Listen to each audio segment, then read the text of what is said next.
최근 대내외 경제 불확실성이 높아지면서 부동산 시장에 대한 전망도 엇갈리고 있습니다.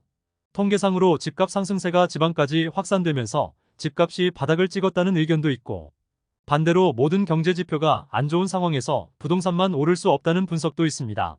다만 집값 상승이나 하락을 전망하는 분들이 공통적으로 내놓은 의견은, 실수요자들은 굳이 현 시점에서 내 집 마련을 서두를 필요가 없으며, 구입하더라도 고점 대비 25에서 30% 이상 떨어진 급매물만 관심을 가져볼 만하다고 조언합니다.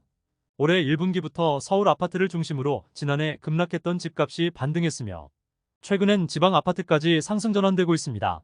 그러나 계속해서 고공행진 중인 금리 영향과 추가 인상 가능성을 배제할 수 없고, 건설 경기 악화와 미분양 증가, 국내 경기 하방 압력 등도 만만치 않습니다.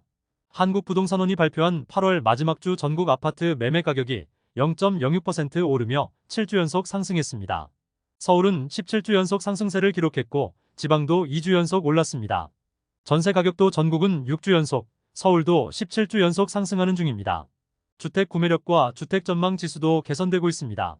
KB부동산이 조사한 주택담보대출 PIR이 12.7포인트로 2021년 1분기 이후 최저치로 낮아졌습니다.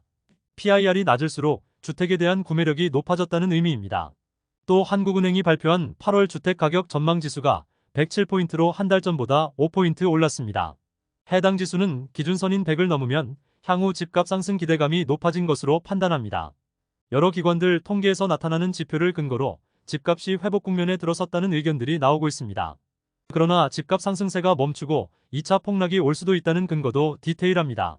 8월 서울 아파트 매매 거래량이 2,449건으로 한 달 전 3,591건 대비 다시 하락했으며, 집을 팔려는 매물이 73,543건으로 역대 최대치를 기록했습니다. 또 상승거래 비중이 매달 감소하고 있고, 팔리지 않은 미분양 아파트가 전국적으로 6만 3천 세대 이상 쌓이고 있습니다. 올해 들어 회복세가 나타난 분위기와 관련해 세종대 부동산학과 교수는 언론 인터뷰에서, 거래량이 극히 저조한 상황에서 정부가 특례보금자리론 등 대출과 청약 규제 완화 등 모든 정책을 동원해 집값 살리기에 나섰기 때문이라고 밝혔습니다. NH농협은행 부동산수석위원은 경제 상황이 안 좋은데도 부동산 시장이 양호했던 이유는 국내 경기에서 부동산이 차지하는 중요도가 커졌고 정부 규제 완화가 영향을 줬다고 했습니다.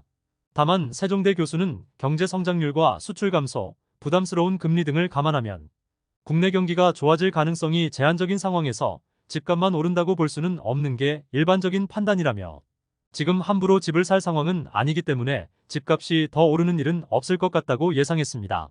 NH농협은행 위원도 향후 집값이 급등할 가능성이 제한적이기 때문에 실수요자들은 서두를 필요가 없다고 했으며, KB부동산 수석 전문위원은 지난 2021년 10월 고점 대비 서울은 25% 이상, 지방과 수도권은 30% 이상 떨어진 급매물 중심으로 선별 접근하는 게 좋다고 밝혔습니다. 지금까지 잼스톤TV였습니다. 오늘 영상 도움되셨으면 구독과 좋아요 부탁드립니다. 시청해주셔서 감사합니다.